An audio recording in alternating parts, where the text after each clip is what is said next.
Today we see in this video we are going to learn about national emergency under Article 352. When can it be declared? எப்போ இதை declare பண்ணுவாங்கன்னு பார்த்தோன்னா if there is a war emergency periodலன்னு பார்த்தோன்னா external aggression armed ரெப்ளியன் இதை எப்படி replace பண்ணாங்கன்னு பார்த்தோன்னா ஒரு இன்டர்னல் டிஸ்டர்பன்ஸ்ல இருந்து ரீப்ளேஸ் டு ஆர்ம் ரெப்ளியனை ரீப்ளேஸ் பண்ணாங்க.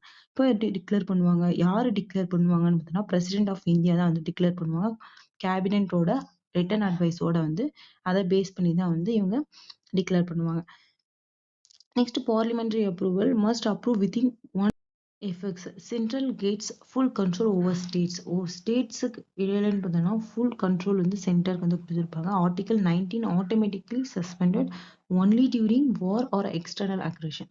Parliament for example, national emergency was declared in 1975 during internal disturbance. Now replaced by armed rebellion replace பண்ணிட்டாங்க.